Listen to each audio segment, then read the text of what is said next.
What's going on, guys? Hope y'all are doing good. We're back working on the 97 Civic Coupe, and if y'all remember, the bottom end was bad with the bearings and the crank and everything, so instead of rebuilding it, we ended up sourcing another engine. And I've been doing some work to it. I had to switch out the intakes because there are some differences between the manual and the automatic, and then I ended up replacing the rear main seal, which looks really good now, so we shouldn't have any leak issues. And I also replaced the oil pan gasket, so now it's almost ready to go. I just got to throw this flex plate on here and then throw the torque converter, which is right here, on there. And then once those two parts are on, then I could put the transmission back to the engine, and then we'll be ready to try to throw it back in. So let's get right to it.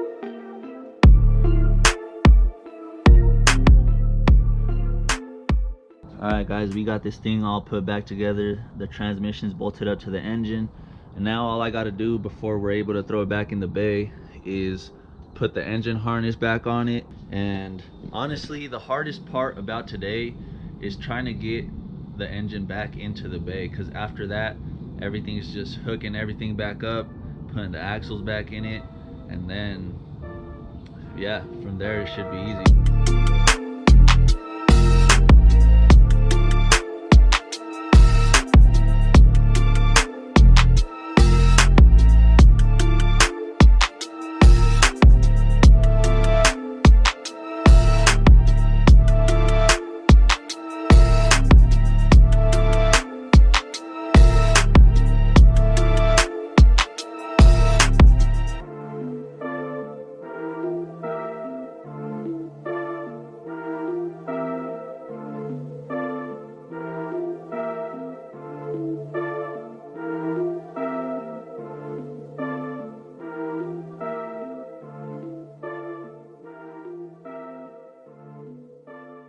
Alright guys, we got the engine mounted back up.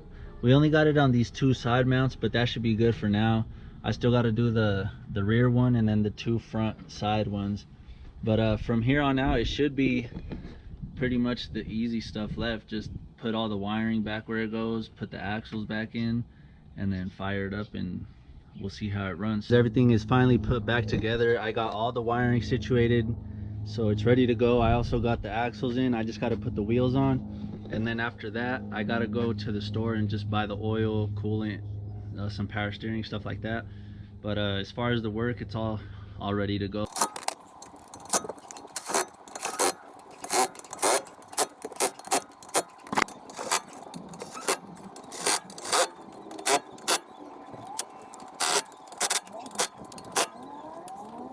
Alright guys, we're back with the Civic here. And yesterday when I was filling it up with the fluids and everything, the coolant was the last thing, and as I was filling it up, I found a leak that was coming through the intake. Because me thinking I could just save time by not replacing the intake gasket, I just decided to reuse the old one, and unfortunately now it's leaking because I'm a dumbass and didn't replace it. But now I'm here down to the last bolt right here, so I just got to pop that off, then remove the intake, replace the gasket, and then that should take care of the leak. Here's the new gasket, so hopefully this does its job. It has a nice little copper like O-ring section here, which is where the water passes through. Alright guys, I got it all put back together, so now we're gonna try it again with the coolant. And I should know pretty quick whether it's gonna leak or not, because that's how it happened yesterday. So hopefully this time with the new gasket it'll be all good.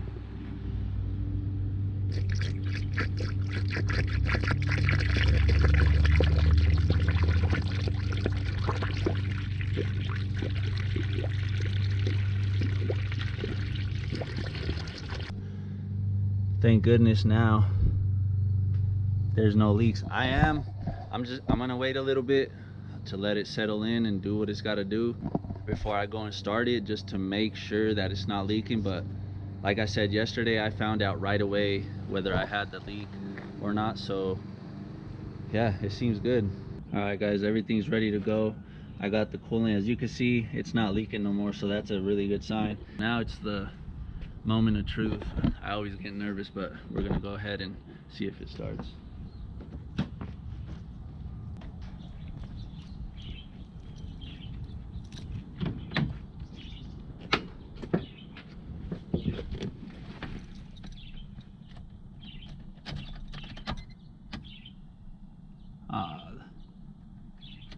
The battery is dead.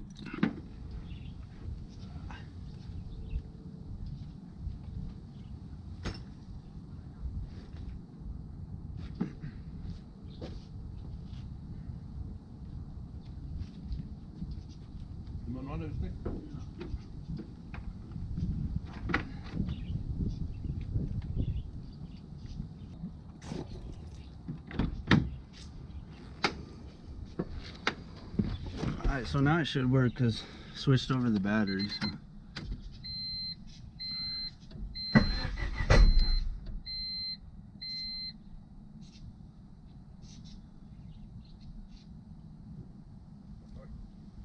What the f?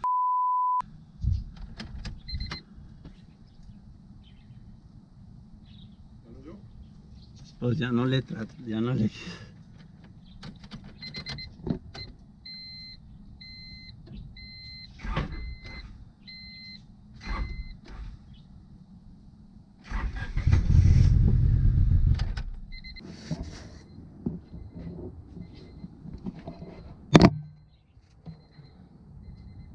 Alright guys, so today is Monday, and the last time I was working on the D16Y8 Civic, I believe it was Saturday. So, and I stopped filming because when we went to go turn it on, coolant just started pouring out the front. So immediately I thought head gasket, you know. And then being that we got the engine off of somebody on Facebook, I wasn't really, you know, I was kind of sketchy about trusting it. But anyway, we got it, and when we turned it on, like I said, the coolant just started gushing out the front. So I turned it off, and honestly I just stopped working because it messed up my day, you know, thinking, because this is pretty much my job right now. This is how I'm able to pay my rent. So, and the end of the month is coming up, so you know, I'm like thinking, how am I gonna pay rent, this and that. So I just stopped working on it for a couple of days. But then when we came back, we realized that the exhaust here has a crack in it. And I also remembered that I had that leak, the coolant leak on the intake side. So I believe what happened was that the leak also caused it to leak into the cylinder. So the coolant was just sitting on top of the piston. So that's why when I turned it on, it was just coming out that crack in the exhaust. So after letting it run, figuring out all the other little details, it runs good now. So everything runs smooth. I'm about to take it for a test drive again one more time, just before I call the customer and let them know that it's ready. So, oh, and then I also, one last thing I got to do is I went to the junkyard to get this clip here, which is the one that goes here into the VTEC, because the clip that was on here was just all tore up. So yeah, I'm gonna rewire it to this one here, plug it back in, and then I'm gonna check the fluids one last time before I take it on its last test drive, and then we should be good to go. It's not a game, it's a rich thing.